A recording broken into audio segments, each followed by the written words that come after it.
All right, Friday afternoon. Becca, Sarah, thank you so much for joining us. And now, no problem at all.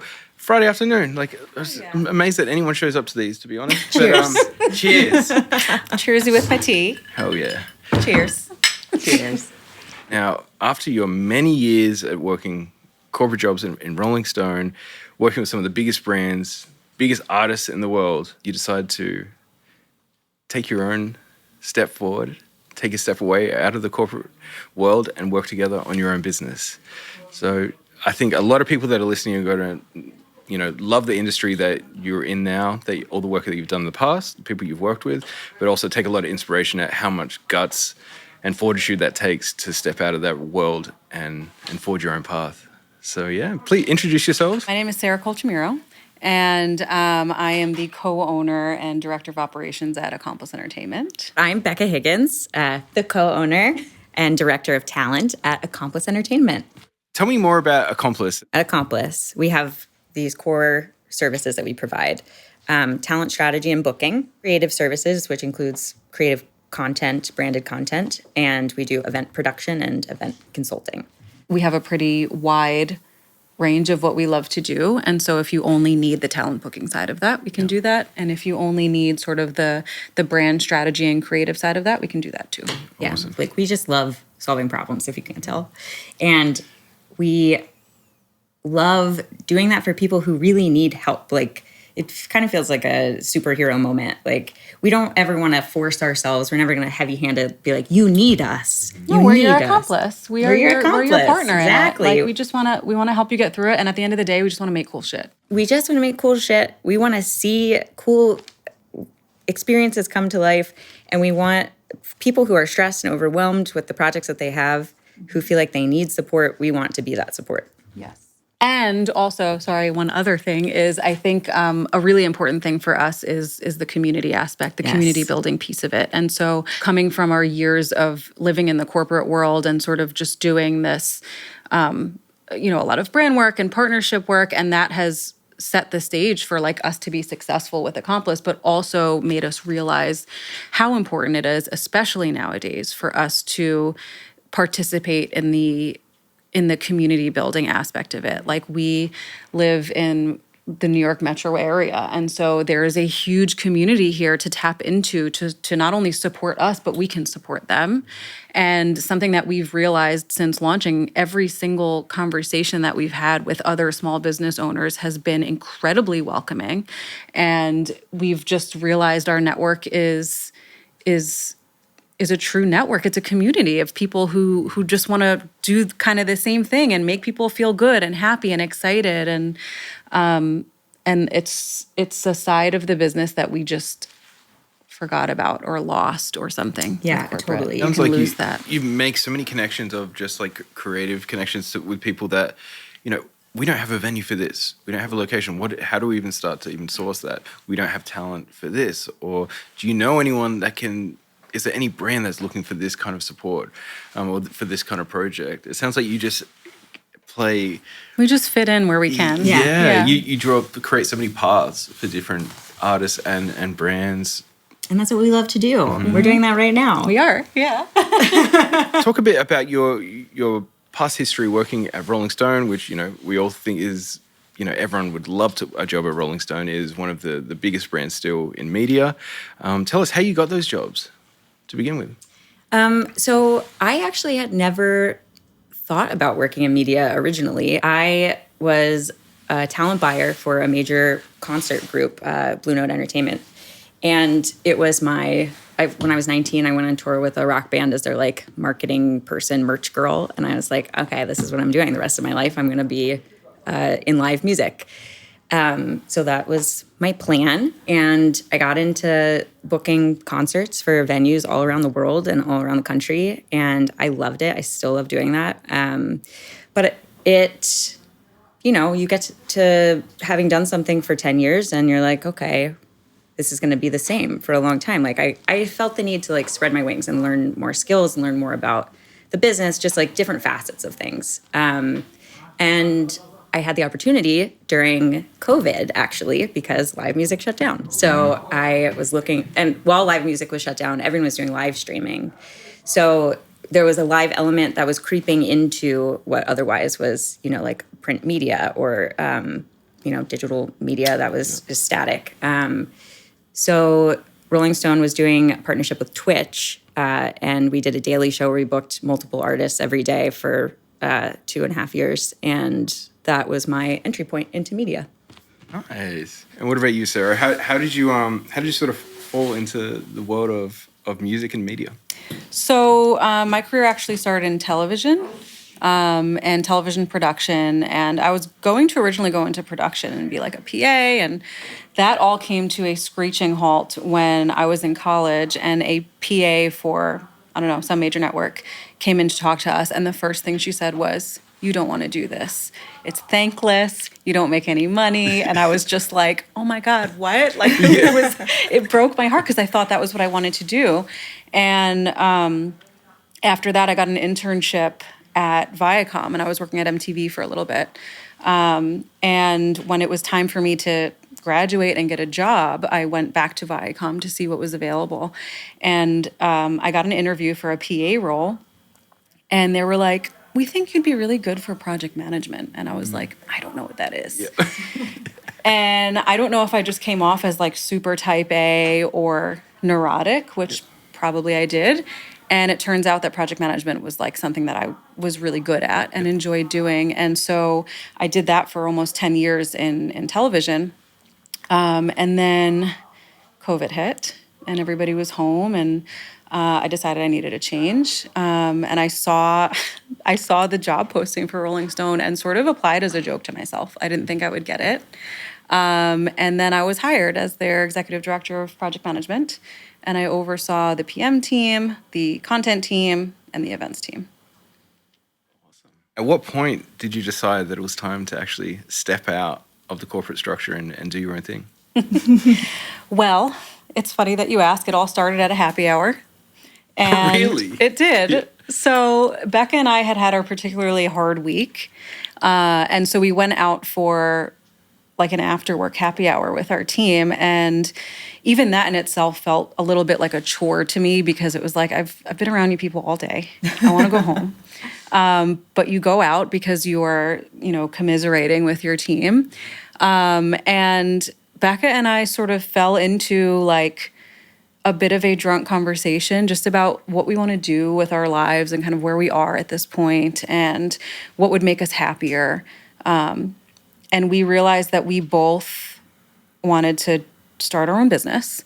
And we both had sort of like an entrepreneurial seed planted in us. And we both had the skill set to do this and to sort of carry it on our own. And we had, it was just, I don't know, it was timing. It was just, the timing was just right. There wasn't one catalyst. It's so funny though, like the way that it happened. So I had one drink and I was like, let's start our own company. And Sarah's like, I would love to talk to you about this. Perhaps not right in this moment when we're surrounded by the team that I lead. And I was like, cool, chill. And then I was like, okay, well, clearly she's not interested. And then several weeks later, she texted me. And I remember I was talking to my career coach later that afternoon. And I was like, you'll never believe it. I might have a business partner. This is the best day of my life. Because I was sitting there and I was like, I need a sign that I should really try to pursue doing something on my own. And I had no idea that she was actually right there with me on the same page. Yeah, I was. Was there something specific you saw in the other person? Like, is there a reason why you brought her up to Sarah? Working with Sarah was amazing. I don't know if I ever told you this. I had a giant girl crush on Sarah, like a friend crush. Yeah. I was like, she's so in charge and put together. And I'm like, when I worked at Rolling Stone, I was just a ferret. Like, I don't know how to explain it. I was running back and forth all the time, all like stuff falling out behind me. You were very busy. And I would walk and I can't conceal my emotions. So I'm walking into a room and I'm like, I'm upset or I'm happy. And Sarah's just like, be calm. Everything's okay. We're all good here. I have put XYZ structure into place. I have this question. Can you ask it? And I'd be like, okay, I'm going to take it back. And we just worked so well together in that capacity. Yeah, we also have very different skill sets. But I think that one of the reasons why we work so well together is because, A, if one of us is spiraling, the other one is there to stop the spiral. And B, if I don't know how to do something, chances are Becca knows how to do it. And if neither of us knows how to do it, then we figure it out together. And we know someone who does. That's that's awesome. So how did it feel for both of you leaving the security that comes with a full-time corporate job? It was terrifying. It was absolutely terrifying. Especially like in this job market. And, Becca and I left our corporate jobs at the end of last year. So it was also holiday season. And it's just, there's so much fear and unknown. But everyone that we know who has either left their corporate job or started their own business or whatever it is, every single person says, do it. You won't regret it. It's the best decision I ever made in my life. It's not about the money. Like, all of those things will be figured out, and it's okay. But, having kids that depend on me to survive, it was a really hard decision. And if it was the wrong decision, then I really fucked up. And like other people are being affected by that poor decision. And so there was a lot of going back and forth in my mind about like, I really want to do this. And it feels like the right thing to do. But is it a selfish decision? And it is a selfish decision, but it was 100% the right decision. This was very clear to both of us that we kind of hit our cap where we were.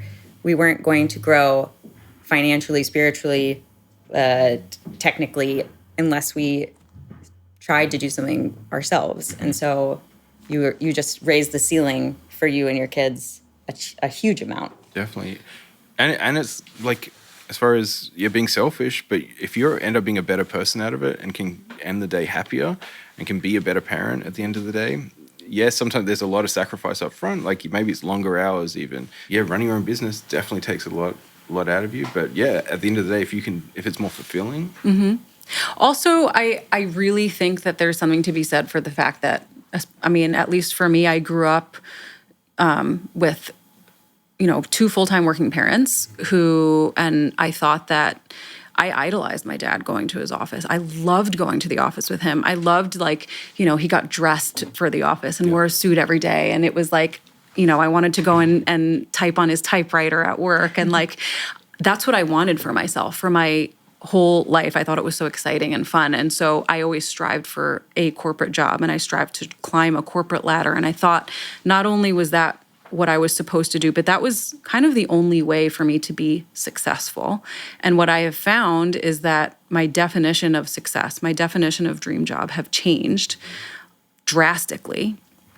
And maybe it's because I have kids now, but now that I'm no longer doing like a classic 9 to 5, I'm not commuting anymore. I see my kids every single day. I drop them off, I pick them up, I have dinner with them. And those are things that I was not able to do for their entire lives. And they're about to be 11. And so that's a decade of not spending time with my children who will never be that age again. And so my whole definition of success has shifted. And I'm so grateful and lucky that I've been able to carve out a career that sort of works for all of those things. Absolutely. I feel like anything we say now isn't going to be anywhere as deep or important. Becky, you feel like you were just ready for the big change no matter what it took, no matter who it hurt. You were just ready to go. Yeah. How did it feel when when you finally made the decision, or did you make it pretty early on, like, I need something more, and you just knew for a good period? Okay, so speaking of taking stock and only doing it in retrospect, I had this realization earlier this week that I actually had been preparing myself for this since 2018. And I think I just realized, like, being a talent buyer was my dream job. And to some extent it still is, because I'm still doing it. And I will never stop. But in the capacity I was doing it before. But I needed something more different, more challenging. I wanted to make my own decisions. I wanted to be my own leader. And so I went through many iterations. I created something I like to call the Death App. It's like the Knot for funerals. I started a nonprofit for helping to pair mentorships and paid internship programs with people who are incarcerated or formerly incarcerated. I did that with the support of Jason Flom during COVID. And thank you, Jason. That was like one of the best things I've ever done and lessons I've ever learned. But what I kind of came out of it with is I've spent more than a decade honing these skills. So I could probably do all the things I want to do, but through the lens of talent booking, talent buying, artist relations, that kind of thing. So yeah, I think I've been like on this journey in various capacities toward working for myself for a long time, and just all the universe gave me everything, like all the pieces at the right times, like the ideas, refining. My first ever consultation client I met at a bar at 4 a.m, and it's like one of the biggest paychecks I got up until we started working together. And like, I don't know. So yeah, it was all building. And then when we finally took the plunge together, it was like, whoa, it's finally happening. We're really doing it, and we're ready. And it felt real. It didn't feel like this, fleeting idea that we had that we're just kind of trying to, like, we went all in, and in fact, we got our first contract before we even had a logo, before we had even fully decided what our company name would be, and it just fell into place. So everything came, And those kind of things just reinforce sort of like the mentality towards it, and like the confidence you've got in where you're going as well, right? Like, some people think that it's always a fleeting idea, no matter what business they want to start. But especially if you're in a position where you're doing it and you're successful and good at what you do, and you walk away from every project and you did a good job and you get compliments for it, I think it just helps you build that confidence and self-esteem to bet on yourself a bit more, right? Absolutely. Yeah. Talking about like what was going through your head leaving corporate structure, what was going through your head starting a new business, weighing all the risks up and the benefits of being more emotionally fulfilled, more personally fulfilled, what were some of the boxes you felt you should have ticked or had ticked that gave you the confidence to be able to do that?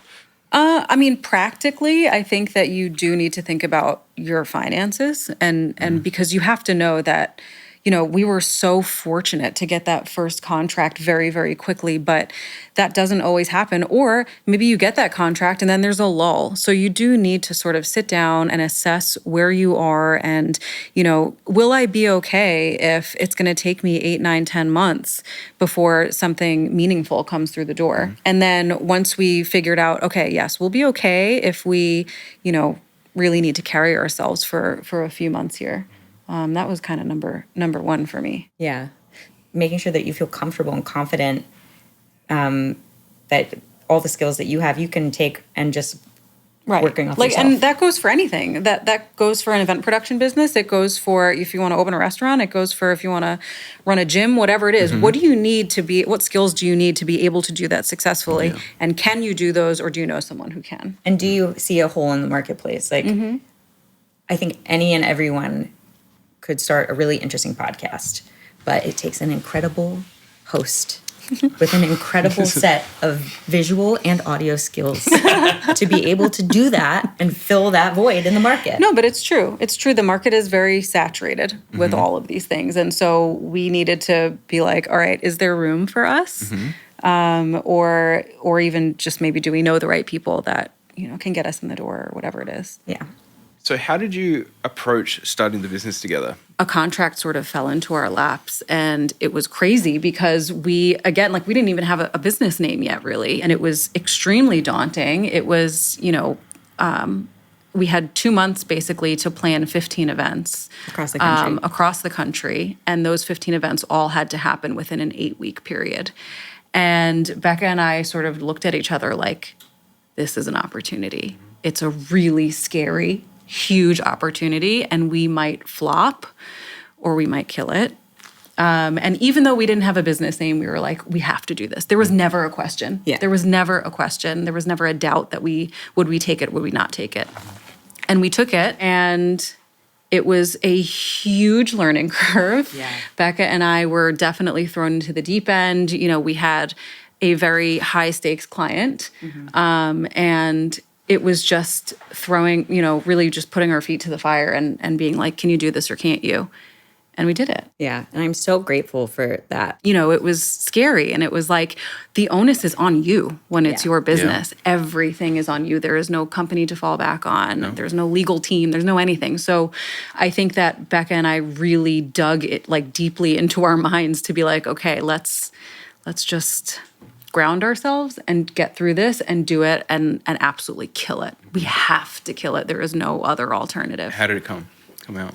It was great. We did all 15. And not only did we do all 15, but it was during hurricane season in the South. In Florida. Yeah. So there were hurricanes and tornadoes and like just crazy shit happening that, you know, can throw a wrench into your plans. And as an event planner, and, you know, these are outdoor events and you really do need to think on your feet. And thank God that we had the experience that we had, you know, and it was, I don't know, how many years have you been in this business? Like 15? Yeah. Yeah. And it was a decade for me. And so thank God we had that experience to pull from to say, it's okay.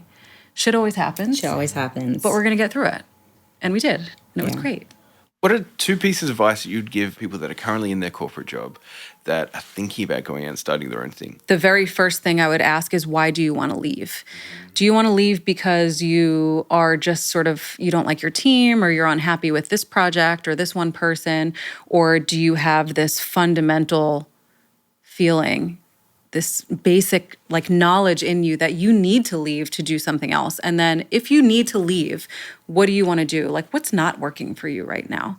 And really explore why you want to get out. It took me a long time to realize that corporate was not for me anymore. I think it was at one point, and that changed, and now it's not. And so I had to take some time. Like I said, when that seed was first planted, we didn't run off the next day and start doing things. It took a few months of just introspective thinking of why am I unhappy, or what is not being fulfilled for me here? And so I would say you have to ask yourself, why are you even thinking about this?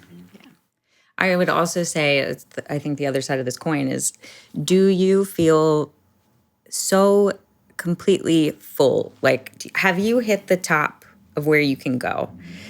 Do you have all of the experience you think that you can get, and you don't feel like, I mean, you can always get more experience, knowledge out of any workplace, but do you feel like you are now providing more value with your experience and your knowledge to this company than they are to you? And do you feel like that applies to most companies that you would work for? If so, it's time to go. Provide that value to yourself. But there were so many times when I wanted to leave the corporate world to start something on my own. And I just knew I didn't feel complete. I didn't feel full. I needed more perspective. I needed more experience. I needed more connections. And then I got it. And then when it was time for us to go, I felt complete. I felt complete. It's time. Yeah, like you knew. We just knew it was time. It's you mentioned like taking stock of yourself and inventory of how you feel and what you need more of, less of. Is it with things like that, you're starting to take stock of like what meant more to you as you were thinking about creating your own thing? I think that the passion behind why I even went into production and media and live entertainment in the first place was lost, because it just became this like day to day, 9 to 5. I have to come in and do A, B, and C, and I was no longer enjoying it, and that was alarming to me because I've been doing production since I was in high school. Like, there's something that I love about it, and I wasn't feeling that anymore. But I knew it was still there. That passion was still there. And I think that the only way for me to feel that passion again and to reignite it was to go off on my own. Yeah. Is there something kind of exciting about the risk as well? Yeah. There's something terrifying about it. I think I like it. Yeah, you know, I mean, there's also like when you get up in the morning and you don't have to go to an office, or you don't have to like check your Slack or whatever it is, like it feels wrong for a little bit, and it takes some getting used to of like, wait, what am I supposed to be doing now? And sort of recalibrating your brain into like what is work now. Yeah. And it's risky because you can very easily just wake up and like rot on the couch all day and not do anything for your business, but you have to retrain yourself. So like the risk is no one's handing you an assignment to do today. I have to have my own assignment. The stakes are just so much higher. Like it feels so much better when you have an accomplishment. I've always been really afraid of becoming complacent in my job, and it's happened to me many times throughout the course of being employed by another entity. And now you can become complacent for sure. And then you're like, oh shit, when am I going to get paid next? Exactly. And then you're like, all right, it's game time. And then you're stressed as shit. Sorry, it's over for me in the eloquence department.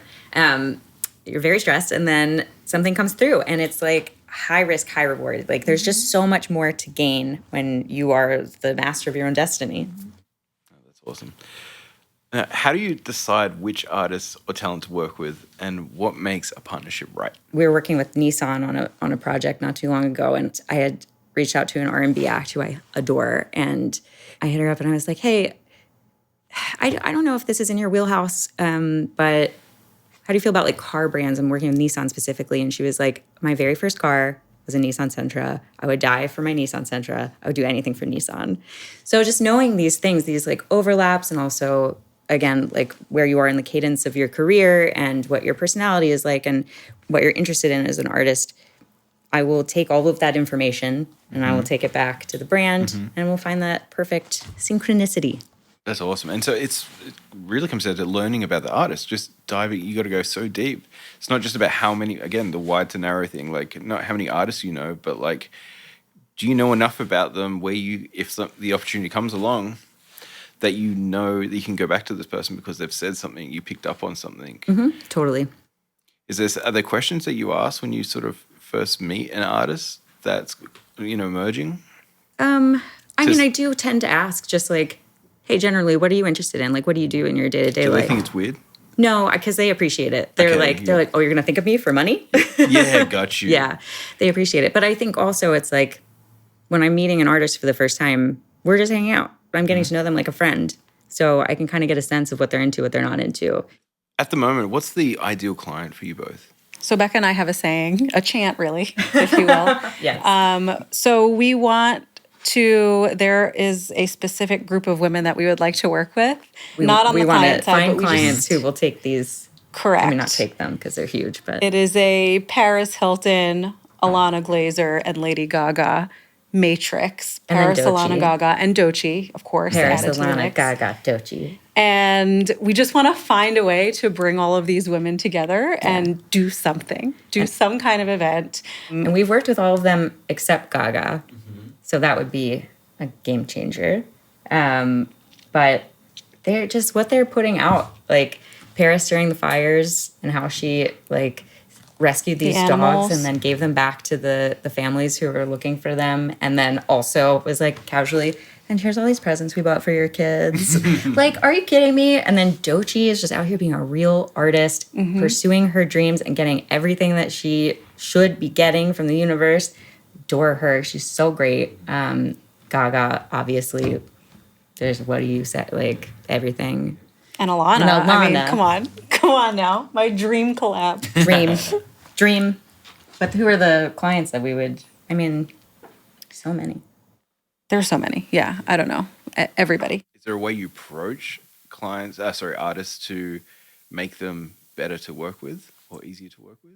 Well, I think it's at the end of the day, it's always about feelings. So it's something that I actually am pretty proud of in my work is I will meet you where you are. Like if I'm having a difficult experience with an artist, I'm asking myself, I'm asking them, what is making you feel like you need to protect? Like what are you not comfortable with? What would make you more comfortable?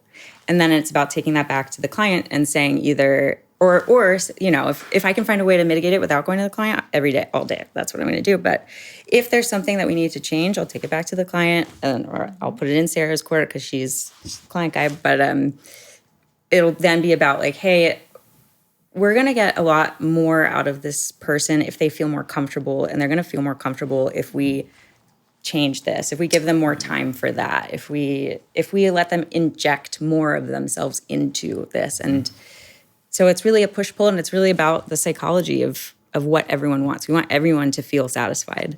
But also Becca has, 15 years in this industry. And I think at this point, it's almost intuitive to you.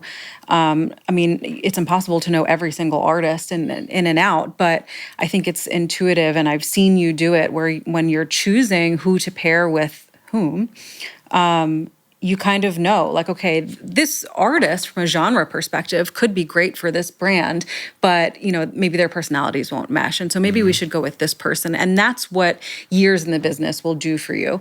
I think from a client perspective, the thing that I've had the most success with in terms of partnership is be clear on what you want. Even if you don't know how to articulate what you want, I just want to, is there something that you did in a year prior that you really loved? What did you love about it? Why? And I think, to your point, it comes down to how something made that client feel. And so if you can give me a brief, or if you just really know what you want, like, let's just sit down and talk through it. I think that the most successful programs or projects are the ones where we have taken the time to sit down with our clients and really understand, what's your goal here? What do you want to get out of it? Who do you want to see this? How do you want to feel when you look at it?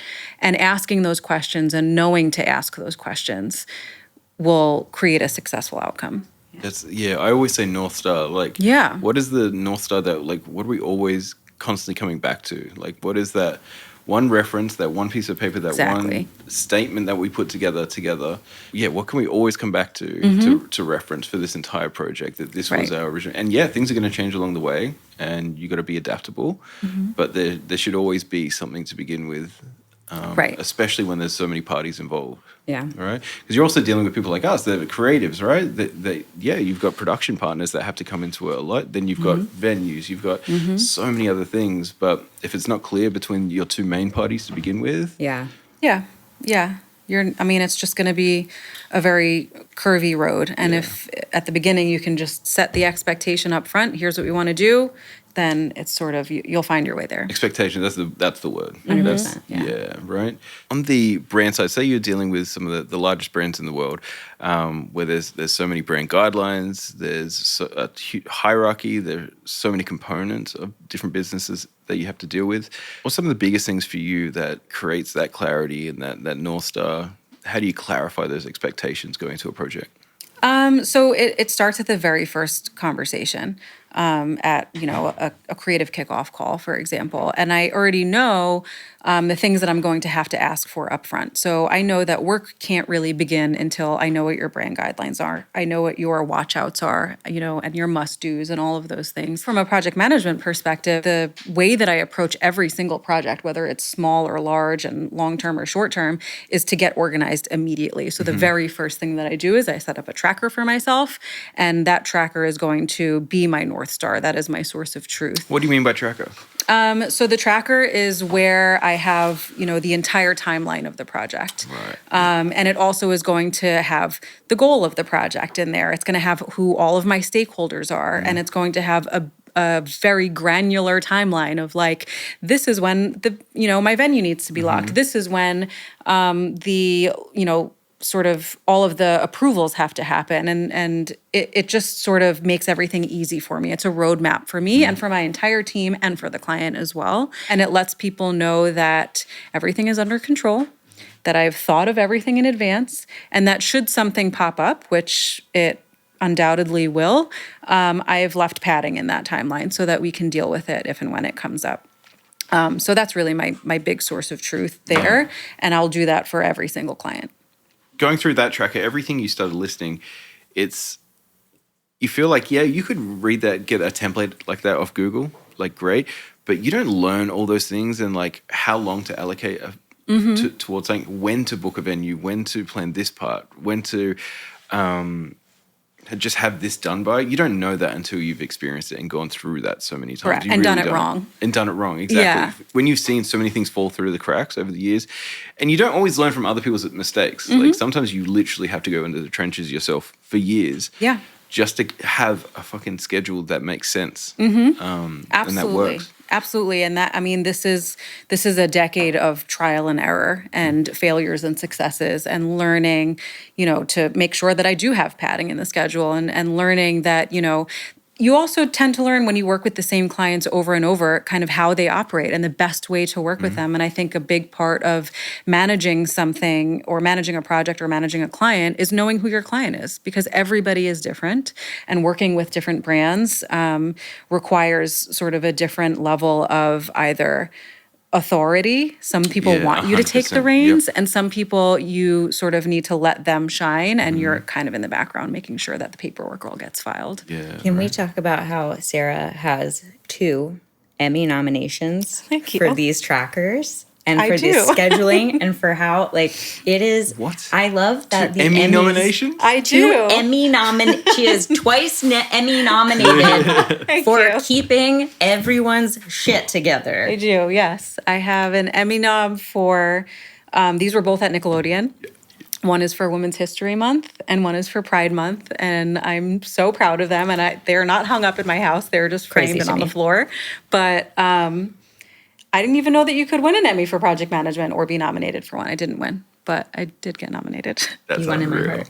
That's so cool. Thank you. What's the difference between working with some of the biggest brands in the world and the emerging brands, upcoming brands? Smaller brands may not know exactly what they want or need in the moment, and larger brands who are more established, they sort of have a playbook And that they've you done can it go 20 by. times, Yeah, yeah. they've done it so many times that it can be easier to step in and say, let's execute something similar to this other campaign that we've done together, because we sort of have this playbook to go by, and it's a little bit easier, and things are more structured and things are more clear. So I think the value in working with a bigger brand is that they know who they are, they know who their audience is, and they know what kind of content works for them. But the value of working with a smaller brand is that flexibility and sort of that hunger for doing something really cool and big. Totally. And I think that applies to artists as well. I think at the end of the day, our goal is to have a very diverse grouping, a portfolio of clients, the entire range of the spectrum, and, getting to cater to all, I think we really we don't want to have a singular experience. We want to support all levels, and we want to have all of those experiences in a balanced way. And it's not all the same. Like a big brand that we're working with now that have been around for literally 100 years, they're open to ideas and change, and they're wanting to That's great. do Beautiful. something they've never done before.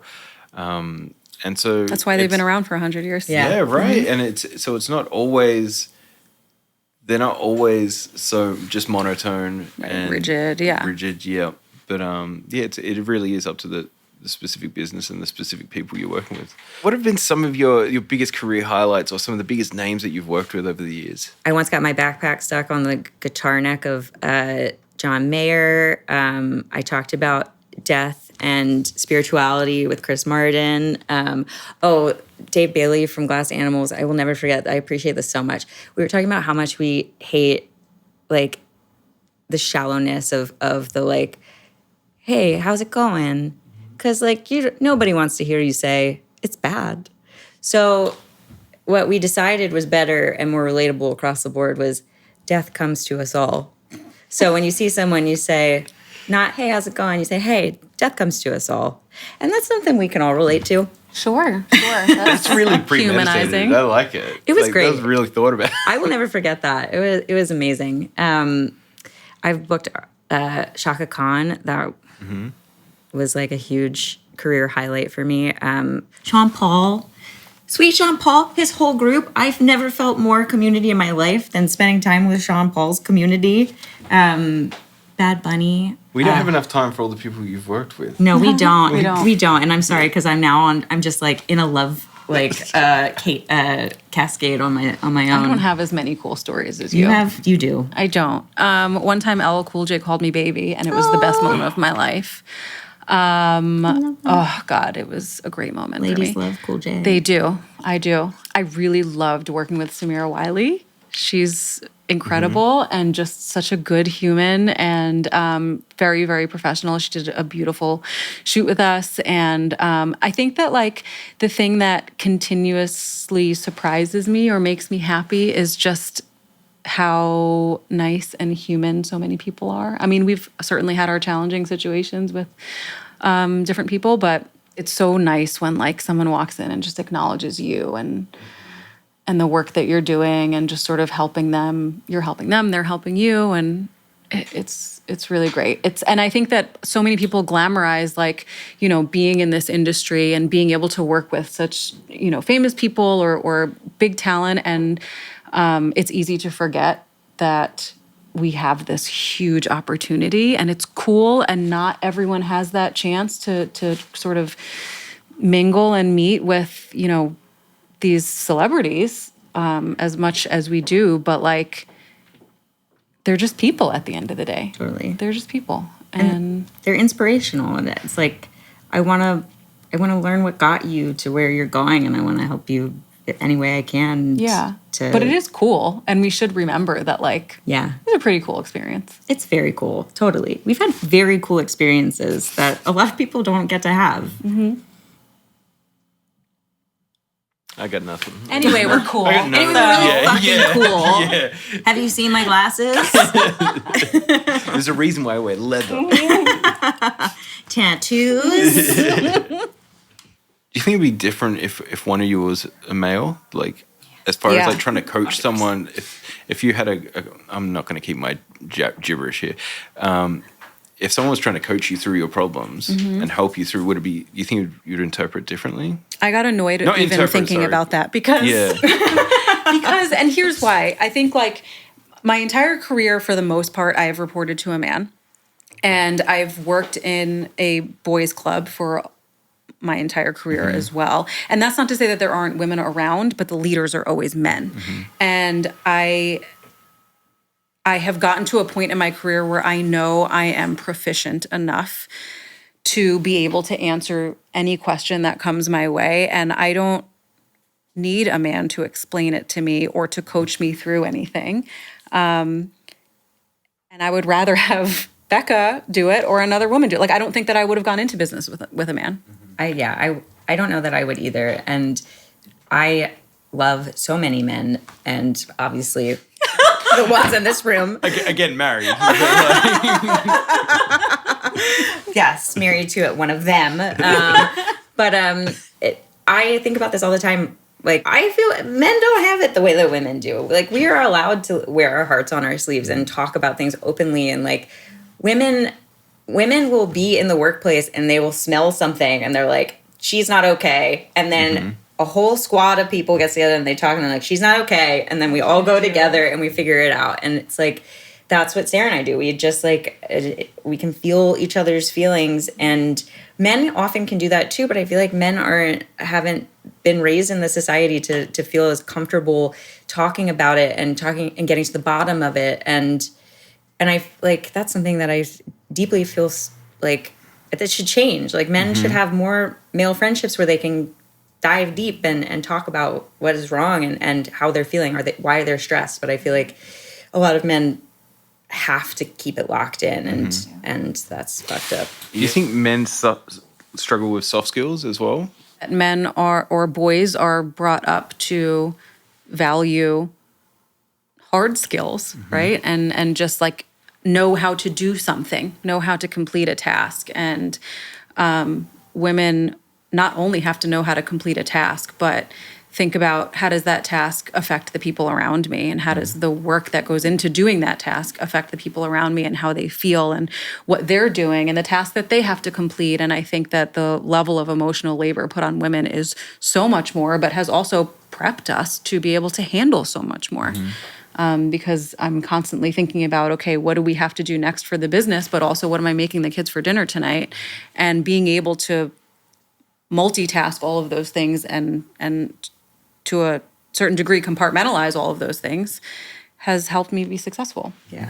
And certainly, like, not to generalize, it's like, I certainly learned my soft skills from my dad and my mom. Mom, I know you're going to listen. I don't know, you can cut that out. But my dad is like very soft feely. Like, he used to be like, he's a social worker, and he would say, you seem like you're like more stressed than usual. Maybe it's time for a mental health day. Maybe you need to like Wow. sit and think about, and he did that for my mom and my sister. And so I do think like, I don't think it's the norm. I think on the whole, men have not had the amazing, wonderful privilege that women have had to be able to level with each other on a deeper level.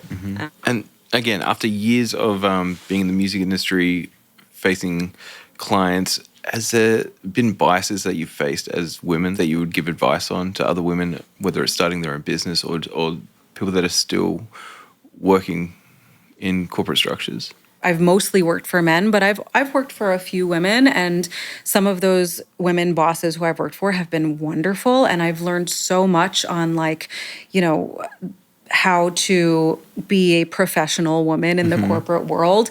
But I've also had other people who I've learned what I don't want to do and the way that I don't want to be with, people who work for me or who I work with. And so I think that it's really challenging for women in particular to lead, whether you're leading your own company or you're in a position of leadership at your company, because we're seen as bitches. And I would really love to change that narrative. There is a way to be a professional, assertive woman and be diplomatic and sort of take the reins and take control without being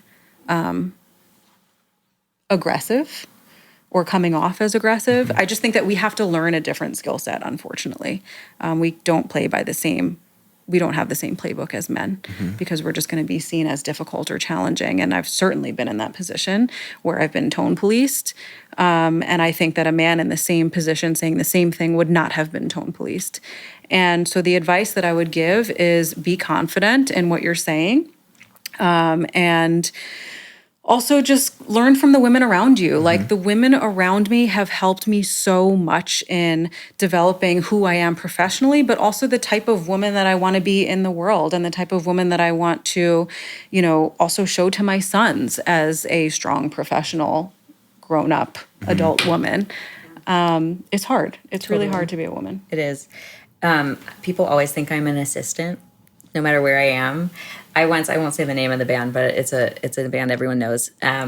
Their tour manager, I booked them years and years ago, and their tour manager was like, "Hey, assistant." I was the head talent. I booked the band. I was there because I had set this whole thing up. It's like, "Hey, go get us some pizzas." And I was like, we have this whole catering already laid out. Like that was not agreed to in advance. So no, thank you. Also, I'm not the assistant, but I will do things for you as you need them. We had a series of the pizza incident in different forms all throughout the night until finally, at the end of the night, I said, "Do you know who's signing your check tonight? Because it's me. And no, I won't go buy you towels." And the wife of the lead singer of this very famous band was there in the corner. I didn't see her when I had my little meltdown. And she just started slow clapping and going, "Yes, honey." And that was the best. And to take that a step further, I think that there are a lot of challenges that we are facing, but I'm so grateful. There's so many women who have gone through this, who have paved the way for us, particularly in the music business. My God, over the last 20, 30, 40 years, the women who have come out and sacrificed their relationships, their lives, just to compete with the men in the business to pave the way for us. Thank you. Thank you to those women. And thank you to all of the women who have started these new companies, these startup companies, who are really seeing us and taking us under their wing and giving us advice and understanding the challenges and the fears that we have and saying you can do it. And not only can you do it, I'm going to help you. We have just been offered so much support and love and community with the women that we've been talking to. And it's and they mean it. Yes. And it's such a good feeling, and it just makes us want to do that for the next generation too. Yeah. I think that is so important. If you are a woman that is either trying to go off on your own or whatever you're trying to do, hold the door open for the woman behind you. 100%. It's just huge. 100%. Hell yeah. What's your vision for Accomplice in the next 5 years? I hope that we have some big recurring contracts. We want to be able to dig into our network of big brands and start to work with them a little bit more. But we really, really do want to lean into the community building aspect and do those like private events and community building events and support the things that are really important to us, politically, socially, whatever that is, and be able to do that as Accomplice. Totally. It's really having, like I said, a diverse, balanced portfolio of projects where we've got these huge challenges, these high stakes, big brand, household name items that we are really like taking to the nth degree for our clients. And then over here in our immediate like neighborhoods, how are we giving back? How are we building? How are we coaching artists who need help breaking into this space? How are we coaching other women who are becoming entrepreneurs themselves? How are we giving back to the people who mentored us? Right. Like what pro bono work can we do? Like we really want to be real people and not this faceless company. Yeah. It's all, I think everything goes back to humanity for us. We want all the success. We want all the challenge. We want the blood, sweat, and tears, but we want to do it in service of a message that we believe in and people we believe in. Love it. All right. Now to end this off, wrap this up, I've got just some rapid fire questions to hit you with before we kick off. What's your guilty pleasure? Rotting on the couch and like watching true crime. What's not my guilty pleasure? I ice cream at all the wrong times and at the right times. I watch horrible television, too much of it. Yeah, just... This went dark, didn't it? What's that? This went dark. Yeah. Next question. Coffee or cocktails for brainstorming? For what? For brainstorming session. Brainstorming. Yeah. Yep. How about an espresso martini? I wish I could do the thing where you make your fingers hit. I can't do it. What's the most unexpected skill you've learned from being an entrepreneur so far? Sales. Sales, yes. Wow. 100% sales. Yeah, right? I was on my high horse for so long. I will never be a sales guy. I'll Same. never be a marketing guy.